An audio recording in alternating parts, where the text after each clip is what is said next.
It's not every day we get to hear a cool story about our MAINEiacs working hand in hand with our local community. After all, we are a part of that larger community. Whether it's Bangor, Penobscot County, the state of Maine, we're here to support our community, state and country for that matter. And that's what's unique about the Air National Guard. We wear multiple hats.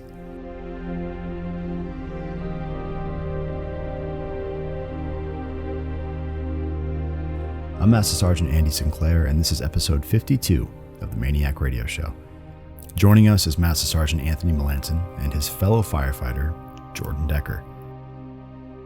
They were part of a unique experience recently that not only put their crew to the test, but allowed them to work hand in hand with the local fire departments in a real-world scenario. So, gentlemen, thanks for being here. Thanks for having us. So, what happened? Give me a background. So we were on shift. We both work on shift together. We do 24 hours on, 48 off. And it was just like any other day. We were kind of settling down. Cooking supper? Yeah, I just turned on the grill, got done working out. And then we got a call that came over that there was all hands in Bangor on Exchange Street.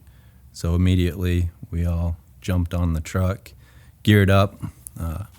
We got there pretty quick just because we know the back streets pretty well in the surrounding area. We're able to jump across the airport. We got there, pulled up right behind command, and our captain, Captain Murray, he isn't in today, but he did a face-to-face with command, and they basically let us know anything that they needed, we would be there. So we started out. We swapped out some bottles. Swapped out some what? Some bottles, some air bottles. Oh, okay. Yeah, the first crew through Bangor that was doing interior, they were kind of coming out of the building when we kind of showed up. So we swapped out a few of their bottles, like the air bottles for their CBA packs. And then we ended up hooking up with a crew from Bangor and ended up going back in with them the second round. And that was kind of feeding hose, but you went in with them first, and then I kind of caught up with you. But you can. Yeah, I jumped on the nozzle with one of the Bangor captains, and we worked our way up to like the third floor. So we were kind of hitting the spot fires on the way up. There's a couple that were still popping out of the walls and the ceiling. So we used our tools to pop the holes, make sure we got all the fire out as we were going up. Worked our way up to the second story.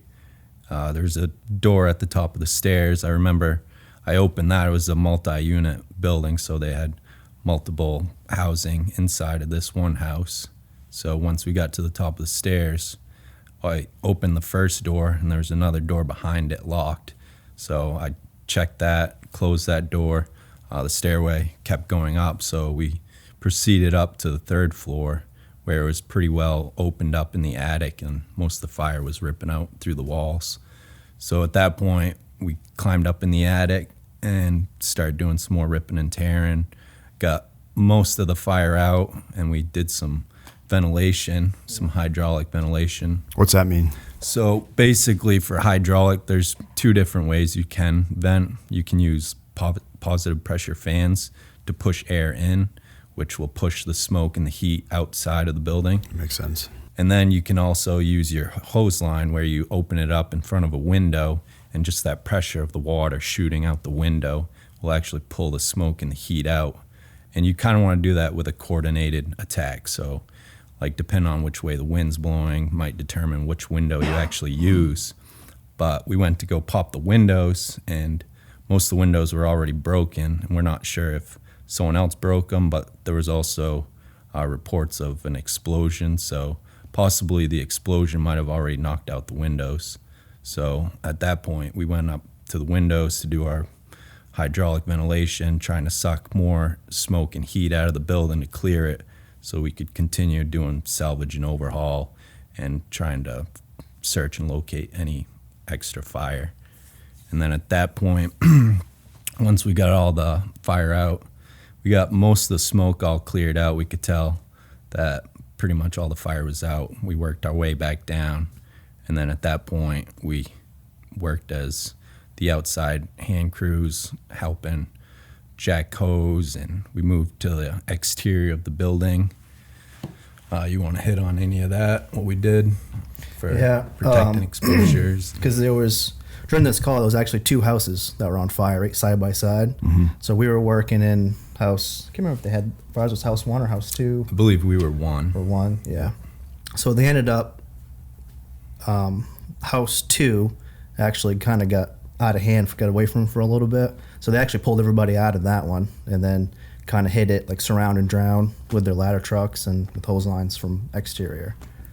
And then once they kind of got it back under control, they started doing interior stuff again. And we kind of went back to work on house 2, throwing ladders. At that point, we started like cutting the eaves apart. There was a lot of fire extension in the eaves. What started the fire? Roof. I don't think they ever determined. I think the damage was so bad that they didn't really come to find out what actually did it. But there was the report that came out. One of the residents was in her kitchen, and when the explosion went off, it knocked her to the ground in her kitchen.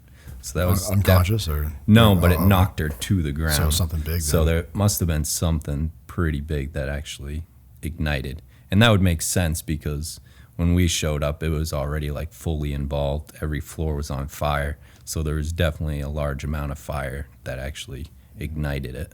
So Bangor, like, and I know nothing about this stuff or what you guys are specialized in, but I would imagine that Bangor Fire Department is the biggest fire department in the area, right?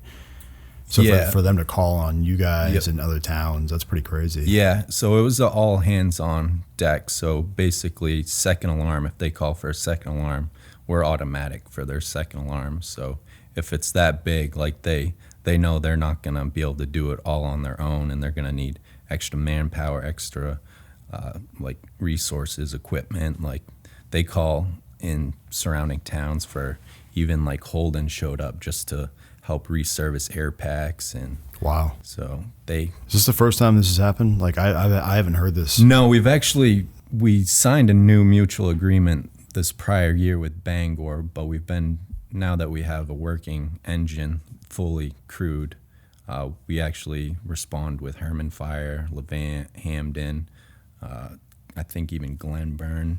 Went up to Old Town. Yeah. When Old Town, the Main Street the big burned last year. And this is downtown. from the state side, or is this from the guard side, or both? Well, it's like, both. That's crazy. We're all state, but now basically they realize that we're here, we're trained, we're equipped, we have the resources. Yeah. Like even Herman, they don't always have someone there 24/7, where we have a fully manned crew there 24/7 ready to go. Mm-hmm. So it kind of plays hand in hand with actually like serving your community and helping out.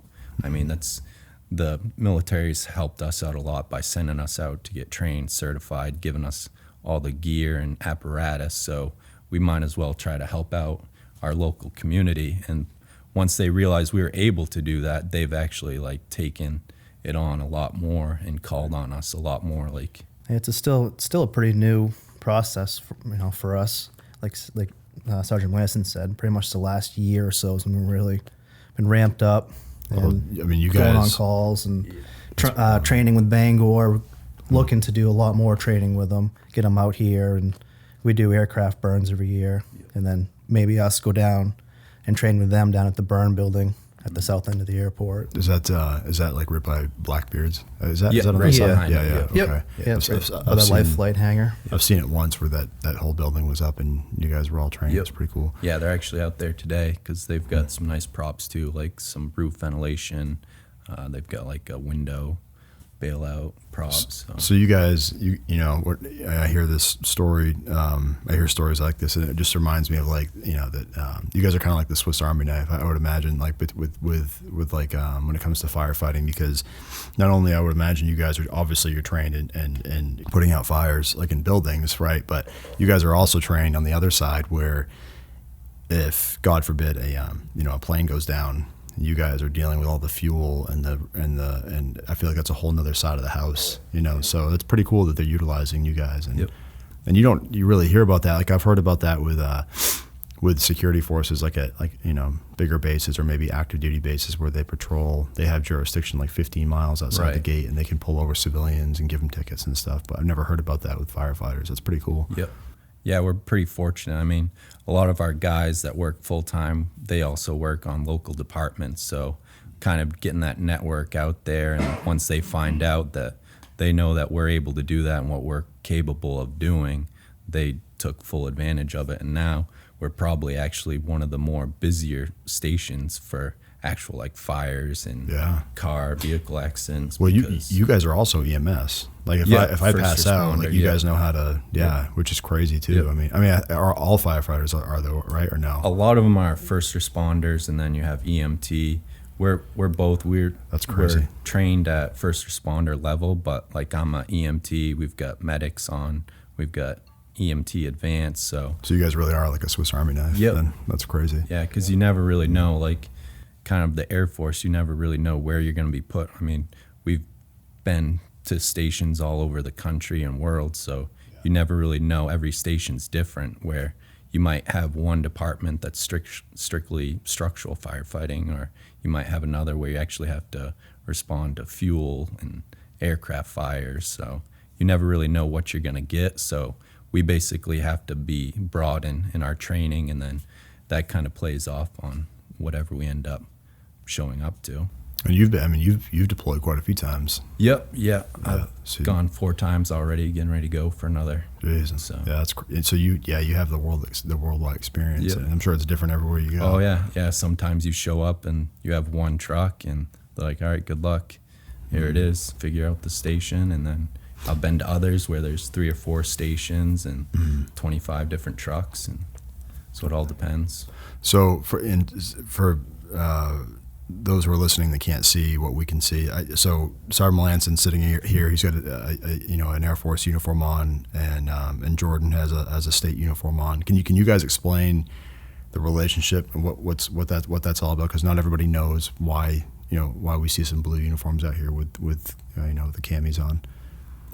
Yeah, so it's our fire department down there. It's a state-run, like day-to-day fire department, but it's federally funded through the Air Force. So, and it's labeled as military firefighter, like when you get hired. So most everybody down there was either in the military or has been in the military. Like myself, I did one enlistment, 6 years through the Guard, got hired full-time down there. Once my 6-year enlistment was up, I ended up getting out of the Guard, but I'm able to keep my day-to-day full-time state position, even though I'm not in the Guard. So that's kind of where it used to be kind of more of a military fire department where you had to be in the Guard to work there. They changed that, I don't know, like 25, 30 years ago. Yeah, they've been doing where you can be a civilian and work there, but you still have to have like your 5-level military firefighting training. It's kind of similar to our cops, like our state employees that work the gate. Right. Yeah, exactly. Oh, that's cool. That's a unique relationship, and I'm sure it's probably like that at most bases, right? Including active duty bases. Yeah, there's a lot of them that do both, and it's nice too because like a lot of the state guys kind of already have a general idea of how the military operates. So like if we have to go away for like a 2-week trip, they understand it. Where a lot of civilian departments might be like, "Oh, you guys are taking off again," but out here, at least they understand, like, we have a mission to do here, and we can't always commit to the civilian job, too. And I'm sure, like, your DSGs that are working for, civilian fire departments are probably in the same boat. They probably fully understand. Yep. That's crazy. So, you guys, what was going through you guys' mind when you guys heard that call? I mean, I'm not trying to jump to conclusions, but I'm assuming you don't respond to fires every day. So that must have been kind of crazy when you heard that phone. I mean, we train as much as we can to get into that mindset. So when we do show up, that's kind of one good thing about the Air Force is they are heavy on the training, not so much on the experience, but we pound it a lot on the basics and the fundamentals. So when we do roll up, it might be a real world emergency, but at the same time, we've done it many times before. So the same thing has to go through your head of, okay, what do you have involved? What are your exposures? I mean, first thing is your safety, of course, but then you have to actually like decide whether it's worth going in offensive attack if you're going to try to save the building. So we try to go in the same time with the same mindset of, looking out for our safety first, and then at that point, if the building's worth saving, we're going to go in and try to put the fire out offensively. And then if it's not, we're going to go defensive. If it's not worth our safety, then we're just going to pull back, try to hit the fire from the outside. Once we get control of it, then go back in and continue. Yeah, which is exactly what happened down at that fire. They did an interior. It kind of got lost a little bit, kind of got out of control. So they pulled everybody out, did a defensive attack, got it back under control, and they started going back in, doing offensive interior firefighting. So that's pretty common, it happens. You're in and out, and with big fires like that, it's hard to. So you've been in. You were in the Guard. You went one enlistment, Jordan, and then so you've been around for like what, six-ish plus years. Yeah. 6.5 years. And did you deploy while you were in the? I did not. No. So I'm going to direct this question more toward you than Anthony, just because I know Anthony's been in a little bit longer. But what was going through your head? Were you nervous? Were you anxious? Were you excited? I was anxious, excited. I mean, I've been a firefighter for 10, 11 years now. I was on a volunteer fire department. So, I mean, I've been in a bunch of fires, been to a bunch of fires. So you're kind of used to it then. Yeah. And like Sergeant Blanson said, I mean, we train and train and train and train. It seems like you guys do. I mean, I've been down there a few times when you guys are training, and it's pretty rigorous.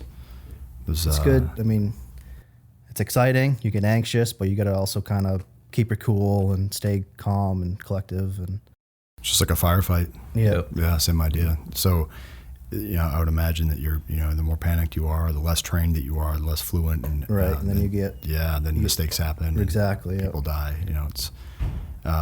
Was it? You may have already mentioned this, but it wasn't just the two of you from here, or was there more than? No, so we had a crew of 3 because we had our rescue. Okay. So we had Captain Murray was our captain. I was driving. He was back seat, and basically when we showed up, we already knew their AC on duty because he's retired out of the fire department out in the Guard too. So. Oh, nice. It actually worked out pretty nice because when we show up, he already knows us. He knows.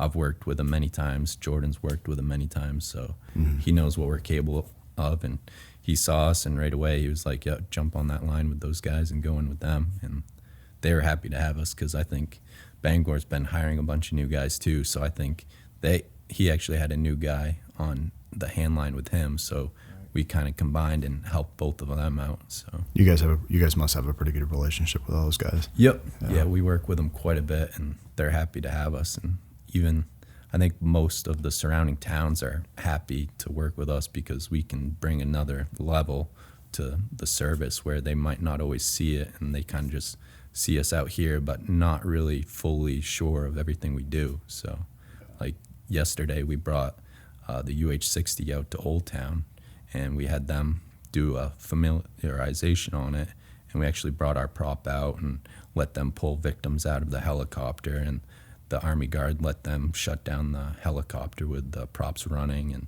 showed them how to shut everything down. So that's awesome. That was pretty exciting for them because that's stuff they don't get to do at all. But I mean, those helicopters are flying around all day long. So especially in Old Town, the airport right there, I mean, there's a pretty good chance that it could go down out there just as easily out here. I think those guys do a lot of training up in Old Town, Lincoln. Stud Mill Road. They go to the smaller airports and do a lot of touch and go training. Pickerel Pond. Yep, exactly. So they're really happy. So now that we're kind of building on that mutual relationship, they're calling us more. We're bringing out our resources for them. So it's kind of working hand in hand. And that's awesome. It's a good relationship to have with the community too. Yeah, and not to beat that recruiting drum, but talk about a way like I may work through my recruiter, and I may want to come visit you guys, and I may see you guys as face value. I may not get all those cool nuances and stories that you guys are working with the Army, and you're working with local fire departments, and you're actually training your butts off, and to for that worst case scenario type of thing, and that's I relate that back to security forces. You guys aren't being paid for what we might see you doing on a day-to-day basis. You're being paid and and for your experience and what could happen. Right. Because when it hits the fan, you guys are going to be right there. Yep. You're going to be running Be toward called the upon. fire, and not while the rest of us are running away from the fire. Yep. Which is pretty crazy. And it's got to be a good feeling, right? I mean, so what when this was all done, and while it was going on, I mean, I asked if you were anxious or nervous or whatever, but you guys must have had some form of excitement or sense of, I would feel like accomplished. I'd feel like, man, this is really cool. I'm making a difference. And Yep. that's got to be a cool feeling. Yeah, it definitely feels good. Like at the time, like you kind of feel bad because someone's house is getting demolished and damaged. But I've been on fires before where we had to break down doors and smash out windows, and had the homeowner walk up and actually like thank us. And I'm like, well, I'm glad we saved what we could of your house, but it's still not a great feeling that we just had to go and destroy your house. Wish but you could do more type thing. Yeah. Try to help them, but they're actually like very thankful for what we might have saved. Like even one of the Herman firefighters actually saw someone's flag that was in a case and actually pulled that out of the building. Really? Yeah, and the homeowner was very thankful because I guess it was like his father's or something like that. So he actually got like an award, and I guess Fox wanted to talk to him and do an interview over it. Really? Yeah. So there's stuff like that we try to help out and preserve the homeowner stuff as much as we can, but it's definitely kind of like a bittersweet because you kind of do feel bad like when they lose a lot of their stuff or animals or anything. Yeah, that's crazy. Yeah, wow. You guys are making me want to join the fire department. You have any openings? Yeah, I think we're always hiring. So. You guys have any DSGs right now open? Any positions open right now? We had a recruit come down yesterday, so I think we might have some openings. Yeah. And then full-time, we just hired one too, so. What's as we wrap this up, what would you say to somebody, like a 18 or 19, 20-year-old that's looking to join, I would say if they think they might be interested, I mean, all the local towns, they all have volunteer fire departments, and they're always looking for volunteers. So I always try to tell people to start there first. And I mean, you can go there, and it's normally like one night a week, and you can actually like train with them and see if you actually might have a passion for it before you go all in with the Guard, because it is a lot of responsibility. It is, and you can get a lot of experience on a volunteer department. Yep. I mean, that's how I started out. I never knew I wanted to be a firefighter until I joined a local volunteer department. I was a volunteer for like 5 years, and I said, it's kind of fun. Come down, talk to the recruiter. Ended up joining the Guard. Went away to school, training, come back, and ended up landing right in a full-time position. That's awesome. So I love it. Yeah, it's great. Why did you join? Why was it for schooling, or did you join just because you want to make a difference? Just because, honestly, it was because of the full-time position. I knew my uncle actually works down there. I knew there was going to be a position opening. A family legacy type thing. Yeah, right. That's cool. That's normally how we hear about it. Yeah. Like it's not really something everyone knows. Yep. Yeah, did you join because of Crystal, or did you? Yeah, that's how I found out about it. She was like, the Guard has a fire department. And I was like, well, I'm already doing it on the outside. I might as well go do it there. So you would have had probably no idea. No. Maybe down the road you may have met somebody, but So that's kind of the good thing about us getting out too and training and working with the other departments, because they're like, oh, the Guard has a fire department. It's like, yeah. Plus you guys just did that big renovation. You got that nice building now, and that's awesome. How many firefighters do you guys have, including DSGs? So full time, we're running between like 43 to 45 guys. Really? Yeah. I didn't know that. And about we half run 3 of that shifts for DSG. Holy cow! Yeah. So it's a 3 pretty shifts, big department. Yeah. We have about 12 to 14 guys on shift. You guys have barracks. You sleep right there, right? Yep. So we all have our own bunk room. We have a nice gym that came with the addition. We've got full commercial sized kitchen, day room, computer training room, and then alarm room. We do like 2-hour shifts in the alarm room in case anything comes in. But we're basically, our numbers are set off of the aircraft, so that's how they determine how many firefighters. Because is that your number one mission? Yeah. Yeah. We're here for them. Okay. And we have because it's a tanker, a minimum of 9 yeah, firefighters at all times at the for them firehouse. to be able to fly. Yep. I know you guys are on point. Like I remember, when I was in security forces, if something happened, we get there as fast as we could, but no matter how fast we got there, you guys were always there first. It was like, man, we try to take a lot of pride in having a quick turnout. Yeah. Be that on-scene commander, right? Yeah. We run our own dispatch, so oftentimes we get calls first, and we're able to get Well, especially when you guys have that like triple hat, right? So you guys are the firefighters, your EMTs, and your, dispatching. Yeah. You guys wear a lot of different hats, and that's cool. Wow. So what came of that incident? What was the outcome? You said you didn't know. You guys don't know what started the fire. I would say it's probably a complete loss just between two of them. I think one of them already caught on fire and they rebuilt it. But where they're older buildings, I don't think it's really worth saving. Yeah, there was a lot of fire damage. The old wiring and stuff. Yeah, that's a pain. Yeah, last that I had heard, the fire marshals are still doing an investigation. They hadn't determined what the cause was yet. The hard part is with that old construction, it's all balloon framing. So inside the walls, it's open all the way up to the roof. So once the fire gets inside those walls, it just takes off. And it's not really ideal to try to rebuild after that because... Plus, how do you guys fight that? I mean, that's it's you can't tough. Get in there. Yeah, because basically we had the third floor all put out. And when we came back down, it started reigniting on the first and second floor, even though we were putting those fires out as we were working our way up. But the air and the heat just gets into the walls and just takes off. And it's a hard one to fight with the old buildings. Yeah, that's I can't even imagine. Yeah, not the heat. It's probably friggin' hot. Yeah, especially up in the attic.